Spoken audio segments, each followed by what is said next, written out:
মানুষ কেন স্বপ্ন দেখে? স্বপ্নের রূপ, আকৃতি কিংবা স্বপ্নের রংটাই বা কেমন?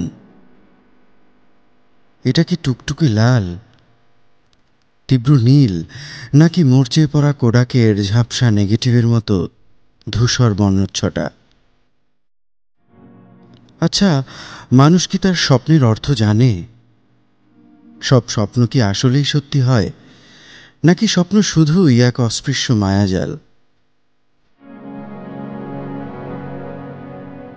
আমরা ভাবি ঘুমুলে সম্ভবত সারা রাত ধরে স্বপ্ন দেখি। আসলে একজন ব্যক্তি প্রতি রাতে প্রায় 15 মিনিট স্বপ্ন দেখে। মজার বিষয় হচ্ছে, একই স্বপ্ন আমরা 3 মিনিটের বেশি দেখতে পারি না। সেই স্বপ্নের শতভাগ আমরা কেউই মনেও রাখতে পারি না। আমাদের স্বপ্ন দেখার বিষয়টা কত অদ্ভুত, তাই না?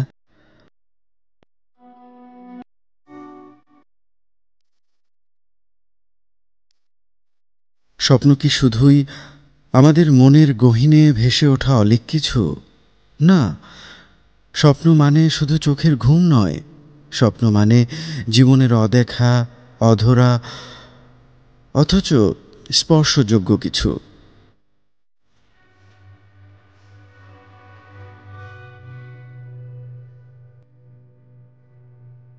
প্লেটো বলেছিলেন, আমাদের এই জগৎ কেবল একটা ছায়া। আসল জগৎ তো সেই ভাবনার জগৎ, যাকে আমরা স্বপ্ন বলি। আর নিচ্ছে, তার মতে স্বপ্ন হচ্ছে আমাদের অবচেতন মনের অদম্য আকাঙ্ক্ষা, যা আমরা জেগে থাকা অবস্থায় চাইতে পারি না। ঘুমের দেশেই তার প্রকাশ ঘটে।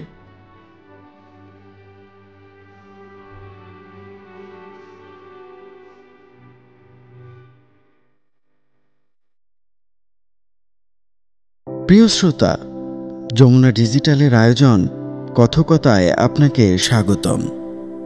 আমাদের আজকের পর্ব সাজানো হয়েছে মানব ইতিহাসের অমীমাংসিত কৌতূহল স্বপ্ন নিয়ে।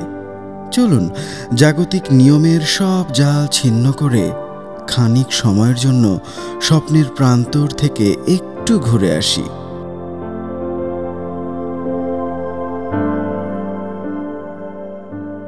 তথাকথিত সভ্যতার সংজ্ঞা জানার পূর্বেই মানুষ স্বপ্ন দেখত।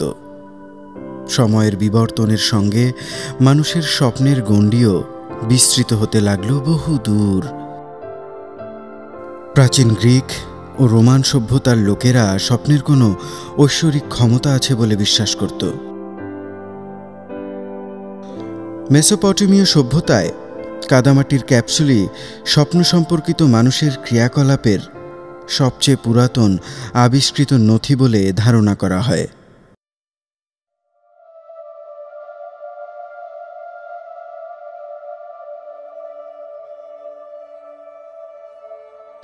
প্রাচীন মিশরীয়রা স্বপ্নের বিবরণ লিখে রাখত প্যাপিরাসে। তাদের বিশ্বাস ছিল, ভালো স্বপ্ন আসে দেবতা হতে, আর খারাপ স্বপ্ন আসে অপদেবতার মাধ্যমে।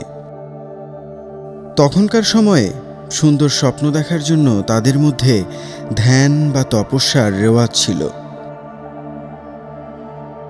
মুসলিম ইতিহাসেও স্বপ্নের তুমুল তাৎপর্য রয়েছে। স্বপ্নকে আল্লাহর নির্দেশিত একটি সম্ভাব্য পথ হিসেবে বিবেচনা করা হয়। পবিত্র কোরআনে নবী ইউসুফ এবং ইব্রাহিম আলাইহিসসালামের মতো ব্যক্তিত্বদের ভবিষ্যৎবাণীপূর্ণ স্বপ্নের বর্ণনা রয়েছে।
ফ্রয়েডের দৃষ্টিতে সকল স্বপ্নই মূলত ইচ্ছা পূরণের একটি রূপ।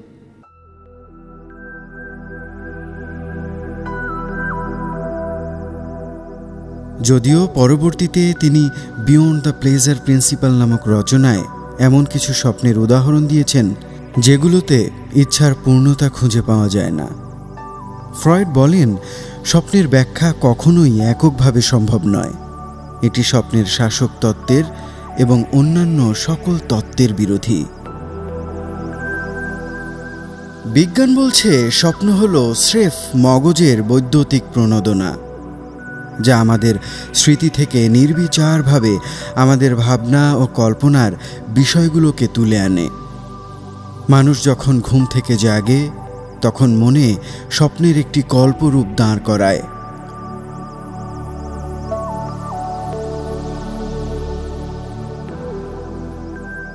আচ্ছা, নারী বা পুরুষ কি একই রকম স্বপ্ন দেখে?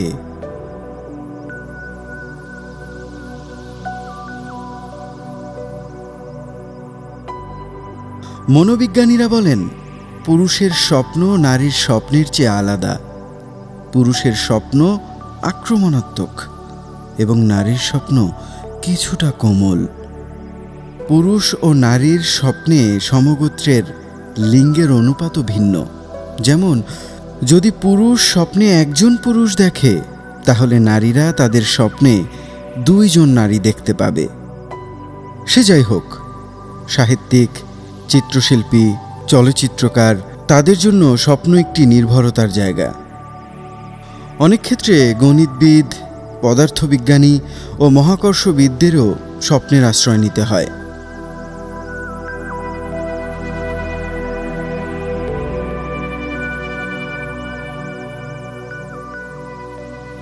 পল ম্যাকার্টনির ইয়েস্টারডে গানটি কিভাবে তার স্বপ্নে এসেছিল, অথবা মেন্ডেলিভের স্বপ্ন অনুপ্রাণিত উপাদানের পর্যায় সারণীর নির্মাণের গল্পটিই ভাবুন। সেই অর্থে স্বপ্ন একটি অনন্য ব্যাপার।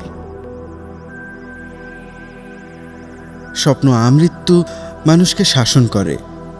স্বপ্ন মানুষকে বাঁচিয়ে তোলে, মনের ভেতর বহুতল ভবন নির্মাণ করে। স্বপ্ন একটি ভূখণ্ডের নাম, যেখানে ক্ষুদ্র মুহূর্তের জন্য হলেও মানুষের আছে বাস করার অধিকার। স্বপ্নের দালিলিক প্রমাণ যদি নাও থাকে, তবে তার অস্তিত্ব অনস্বীকার্য। স্বপ্ন একটি আত্মিক চাহিদা, তাই মনে হয় মৃত মানুষ স্বপ্ন দেখে না।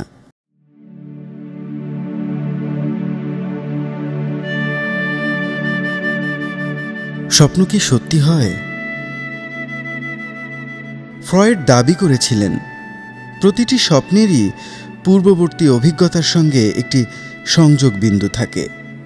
সংযোগটি গৌণ হতে পারে, কারণ স্বপ্নের বিষয়বস্তু স্বপ্নদ্রষ্টার জীবনের যে কোনো অংশ থেকে নির্বাচন করা যেতে পারে। ফ্রয়েড বিশ্বাস করতেন, স্বপ্ন হল ছবির ধাঁধার মতো। স্বপ্নে কখনো কখনো এমন কিছু দেখা যায় যা পরবর্তীতে বাস্তব জীবনে ঘটে। যেমন আমেরিকার প্রেসিডেন্ট আব্রাহাম লিঙ্কন এক রাতে স্বপ্নে দেখেছিলেন তিনি হোয়াইট হাউসে একা একা ঘুরছেন।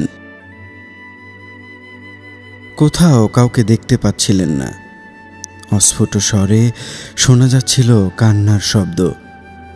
এক সময়ে তিনি একটি কক্ষে গিয়ে দেখেন সেখানে একটি কফিন রাখা, আর চারপাশে শোকসন্তপ্ত মানুষ। লিঙ্কন জানতে চান, এটি কার লাশ?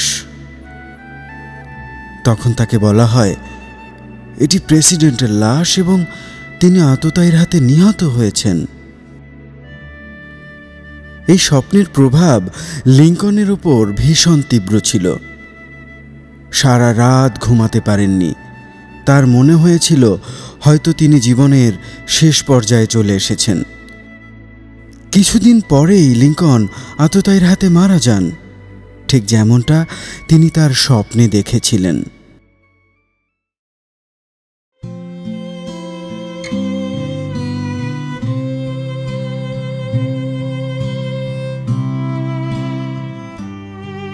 তাহলে কি স্বপ্ন সত্যি হয়?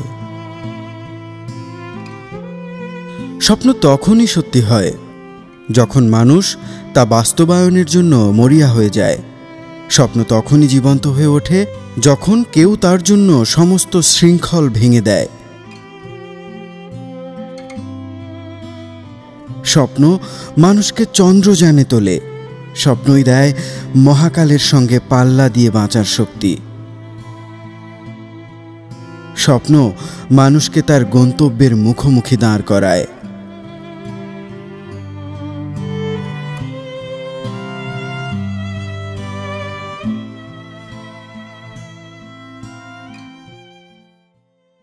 স্বপ্নাতুর আজকের এই আলাপ যারা শুনছেন, ইট কাঠ আর পাথরে ঘেরা শহরে আপনার বাস।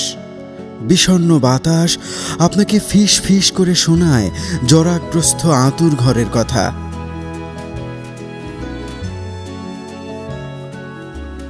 আপনার নাকের ডগায় সদা খেলা করে পোড়া ডিজেলের চিন্তা।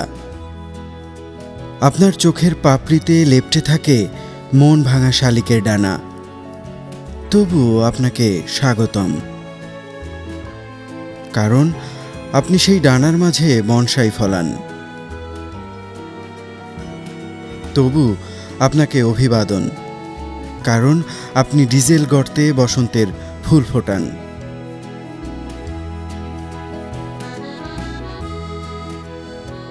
রিয়ালিজম আর সাররিয়ালিজমের মাঝখানে স্বপ্নই আপনার লাগাম টেনে ধরে। বস্তু জগতে আপনার যা অপূর্ণতা, আপনার যা অখণ্ডতা, আপনি তার পূর্ণতা পান স্বপ্নের প্রান্তরে।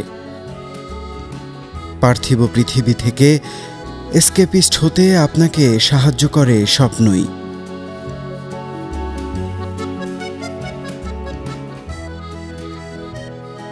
স্বপ্নই তাই আপনার জাদুর শহর। স্বপ্নই তাই আপনার স্বপ্নের শহর। আপনি স্বপ্ন দেখেন, আপনাকে আবারও স্বাগতম, কারণ আপনি আপনার স্বপ্নের সমান নয়, আপনি বড় আপনার স্বপ্নের চেয়েও।